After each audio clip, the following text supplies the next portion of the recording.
Moving on to high school. That's what he says. He's with the Avengers over in Gilbert, Arizona. Gilbert, Arizona. Phoenix metro area. And this will, he's talking on his T-Series. This is probably like the advanced mode. He's run it now for 4 years. Since 2001. Yeah, so he's run it now for 7 years. And let's hear it for Keith. Please, please. All right, as Coach said, my name's Keith James. I'm head coach of the Avengers from Gilbert Pop Warner in Gilbert, Arizona. I want to thank Bruce for the opportunity to come and share with a little bit I know about the single wing with you gentlemen. And for Coach here, you're definitely in the right place. I envy you the opportunity to start with the young guys and run them through as they go from Mighty Mike to all the way up to midget. So you're going to have good fun with it. First, a little bit about me.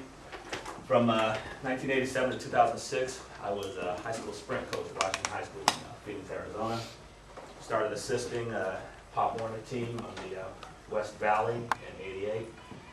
Moved to Gilbert, started coaching in 1998. Had 3 rather miserable seasons. Installed the single wing in 2001. Never looked back. Found the T-Series. Really liked it. About my 3rd year running the T-Series, I actually learned the name and found the Delphi forums, and some of these other wonderful gentlemen who were here shared their information with me and some of the guys back on the East Coast as well. So I owe a lot of thanks to a lot of coaches who are definitely smarter than I am about this thing.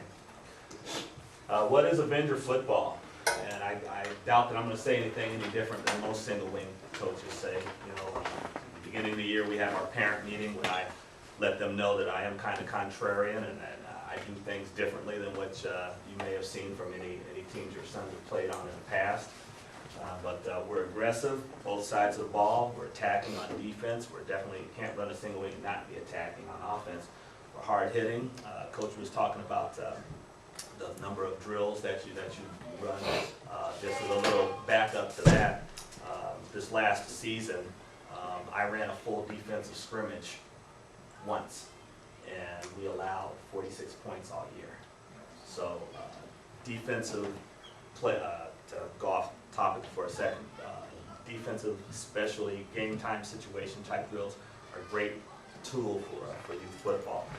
And it's fun to watch. Single wing, if you run a single wing, that just goes with the territory, because the most enjoyable thing for the kids is when, you know, this back is simulating his handoff and he's getting tackled, meanwhile the ball is 30 yards up the field going into the end zone. The kids really, once you get the emotions down, the kids really buy into it, and then the parents are on the sideline having just a blast watching the boys enjoy some personal success. Okay, that's me. Enough about me. Let's talk some X's and O's here. Let's talk about our alignment. In years past, up until this last season, we'd gone with a traditional, I guess you'd say, foot-to-foot alignment with our interior offensive lineman here. Just to give you our formation, we've got our tight end, weak guard, center obviously, strong guard, inside tackle, power tackle. We go with a 2 to 4 yard nasty split between our X and the power tackle. The 4-back is 1 and 1 back from the power tackle, and we can go anywhere from a 6-inch to a yard split on the Y. And of course that just depends on, you know, where we're running the ball, what the defensive end is doing, things like that. And a lot of times, you know, it's the defensive ends, at least in the youth level, they're not necessarily picking up what's going on here. You know, you can creep that kid out further and take advantage of it when you want to get a sweep, and eventually he might step inside, you can crack down on him and get your sweep going very successfully that way. Our mesh point is directly behind the 2 back here. That's a good place for us to conceal the ball. This is our south formation. We flip the line, but we do not flip our line calls, our holes. So everything over here on the right side of the center is an even hole. Everything over here is an odd hole.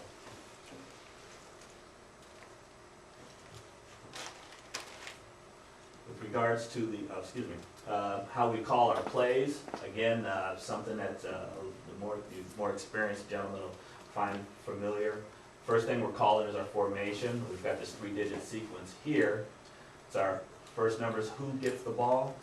Second, who's carrying the ball. Third is which hole is he hitting. From there, we're running our what type of play, and then if we're running with the jet motion, if any. Those of you who've seen me give this presentation before, in years past, I hadn't called out the jet motion from our T series. It was just understood if we were running a counter, if we were running a wedge, or so forth. The wingback knew it was his assignment to go into motion. But since I installed some of Coach Strauss's stuff, their spread, it seemed in order at the youth level again to be consistent to help the kids understand what they're doing, I felt it was appropriate to actually begin calling out the jet motion even from our T series formation, again just to make the kids understand, yeah, that's my H jet or that's my Z jet and I go in motion. And oh, something else, Coach, to piggyback on you, something you said. Down at the Mighty Mite level, you're doing more teaching than you are coaching. I'm sure I'm not the first guy to say that, but you don't start coaching till you hit probably Pee-wee. And so you've got to be patient with these kids and give them an opportunity. You've got to simplify your drills. You've got to break it down, especially single wing. You've got to break it down so that these kids pick up, understand what you need them to do and when.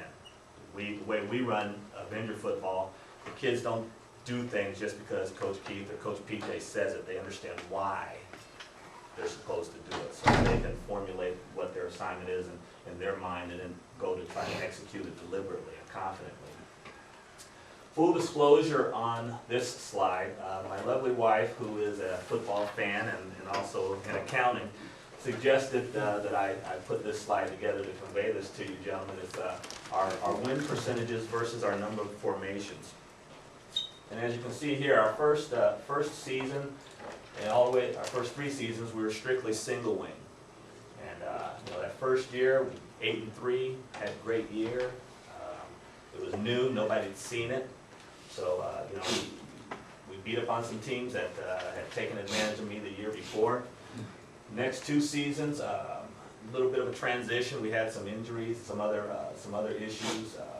That 03 season, I'd actually dropped down to Mighty Mite, so the kids had to go through a bit of a learning curve while I did, because I'd just come down from the junior midget level cycling back through, so it was a little bit of a personal challenge scaling down what I'd been doing here so that their little minds could, as I shared with you, could get it.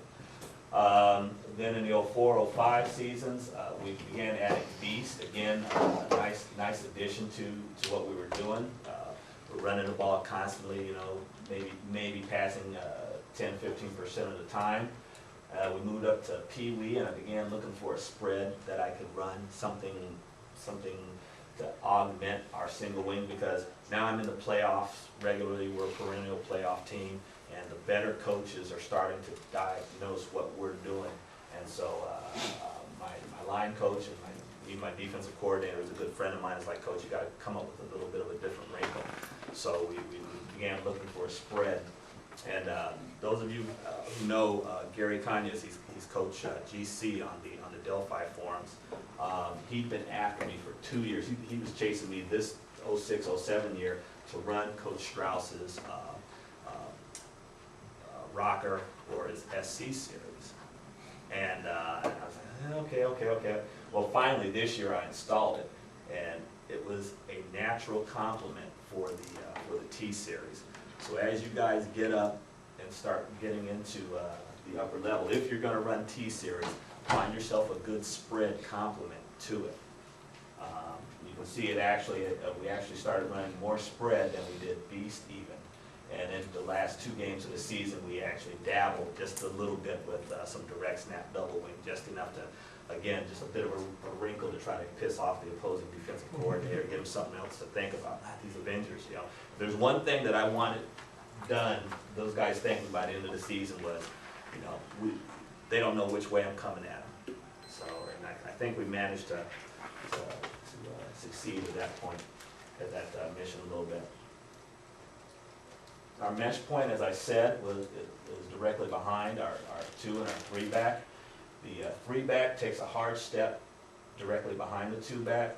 At first, the 4-back comes in motion. 3-back at the snap of the ball steps back here, then either goes trap off this side or counters back inside here. Of course, the 1-back is either leading one way or the other. The 2-back can either bootleg out this direction or keep it for a sweep this side, depending on what play we have called here.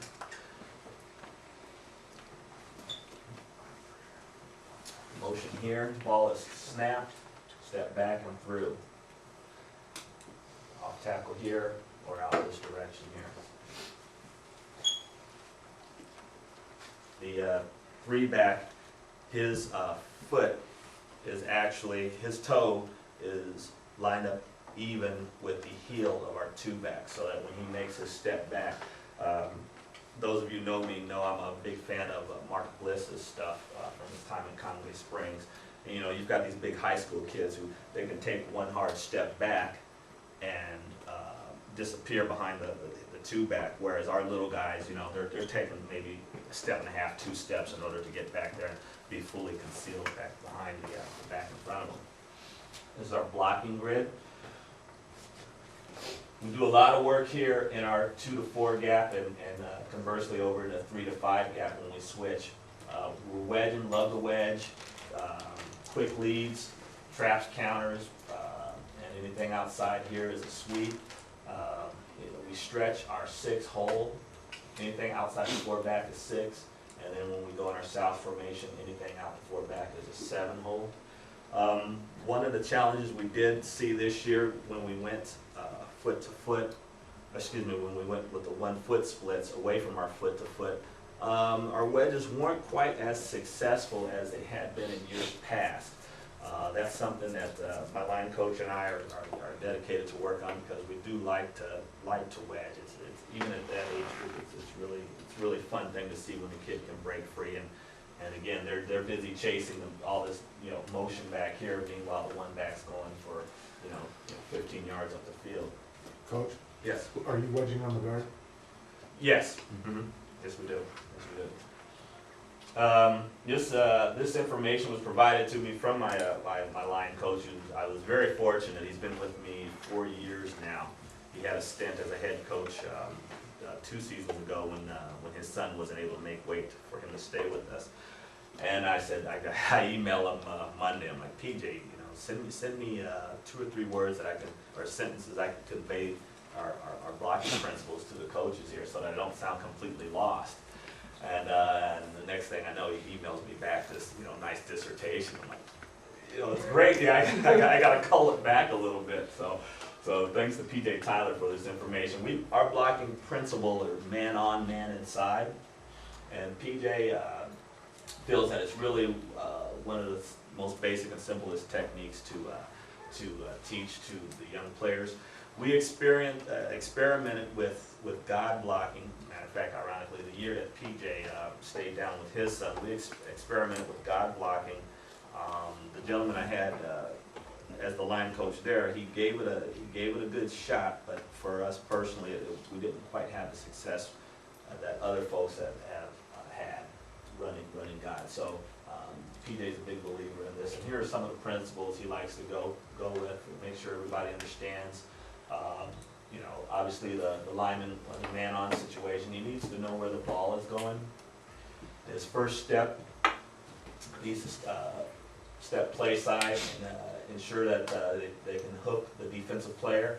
And one of the things he likes to describe to the kids, kind of a good visual here, is, hey,